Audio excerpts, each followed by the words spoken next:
A lot of us go into relationships with a lot of baggage and high walls built up around our heart to protect what's left of it. This leads to us hiding our true selves from the person we want to get close to. Many of us find it hard to have a truly intimate and satisfying relationship where we feel safe with our partner. One thing you need to understand is that love is not a feeling, but it's an action. It's not something you feel, but something you do. You aren't always going to feel the strong attraction that is present during the honeymoon period, which is the first 3 to 6 months of a new relationship. All those feelings will eventually subside, and all the dopamine, serotonin, oxytocin, and other pleasure chemicals in your brain will come down to their normal levels. Without your brain in honeymoon mode, you and your partner's love will be tested and the real work will start then. All the stuff you see in the movies and the concept of happily ever after is a huge pile of bullcrap. Nothing in this life comes for free, and building and keeping a healthy relationship takes a lot of hard work, vulnerability, and stepping out of your comfort zone often. In this video, I'm going to talk about the foundation of a healthy relationship and the work you will have to do to build it and keep it. To have true intimacy, trust, and safety in a relationship, open and honest communication is key. Because of past hurts, many people don't really express how they truly feel to their partner, as well as pretending to be someone that they are not, in order to gain approval and avoid rejection. The truth is, you don't have to be perfect to have a good relationship, but you do have to be honest and vulnerable. There are many people that look perfect on paper, but who could not hold on to their partner. Will Smith, Johnny Depp, Jennifer Aniston, and Tom Brady come to mind.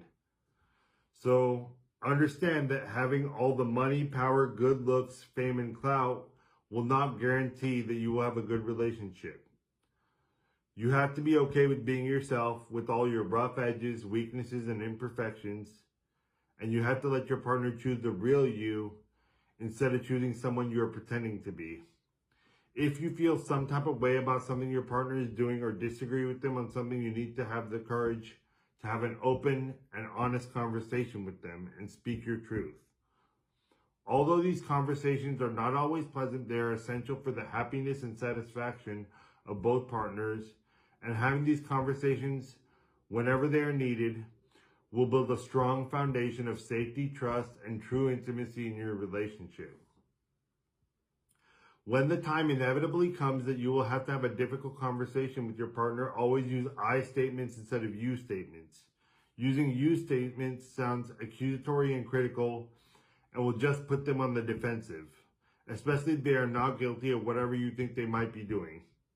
Using I statements puts the focus on you and your feelings and will not be confused with accusation or criticism.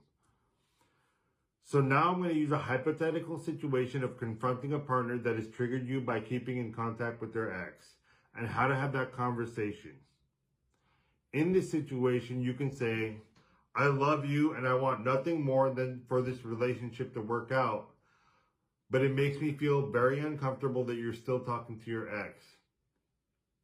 I'm trying my hardest to trust you fully, but when you talk to your ex, that damages my trust in what we have built together. I would really like to know why you still feel the need to talk to your ex. After you speak your truth, you have to be quiet and wait for them to talk. You can use this template for any situation where you have to confront your partner about something they're doing that makes you uncomfortable. Using I statements the entire time, start with a positive comment about how you feel about your partner, which will disarm their defensiveness. Then describe honestly how you feel about the situation and your partner's role in it, and then ask your partner for their side of the story.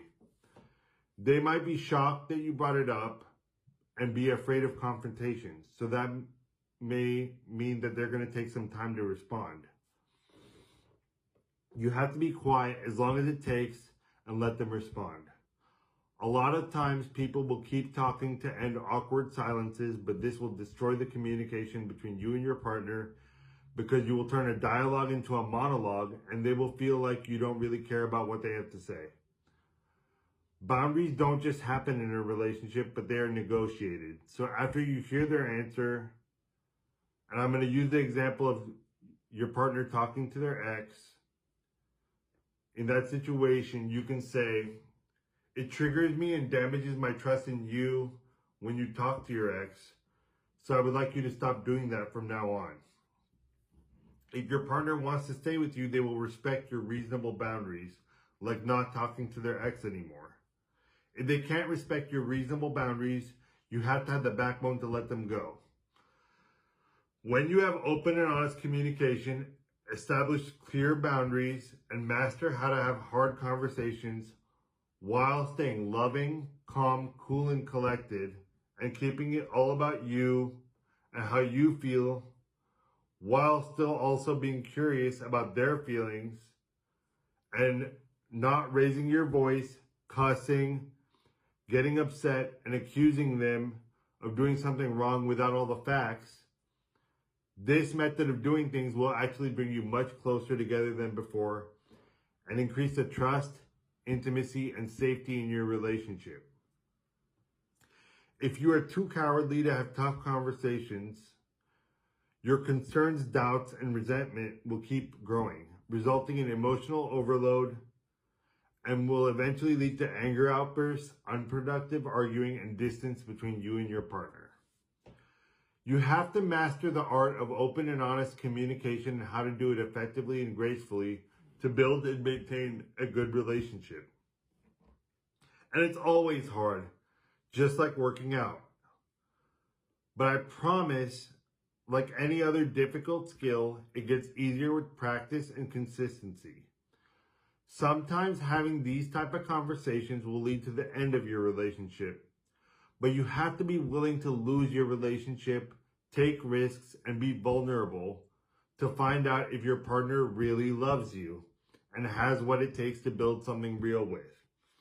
Having open and honest conversations with your partner will test them to see if they actually love you. If they really love you, they will be willing to have hard conversations and reward your vulnerability and honesty with their own vulnerability and honesty. And you will work out the boundaries of your relationship and will be able to compromise on the things you don't see eye to eye on. When your partner can count on you to confront them when confrontation is needed, they may not like it while you are doing it, but when the conversation is over and you both have listened to each other, validated each other's feelings, and mutually create solutions to the problems in your relationship, you will get much closer, and the real love, intimacy, and safety will exponentially grow in your relationship. Your partner won't have to walk on eggshells guessing how you're feeling, but will trust you to speak up about it. When you and your partner build real trust and real love through open and honest communication, it will enhance every other aspect of your relationship, and you will stand out from the crowd because most people don't have the skills to have great communication in the relationship.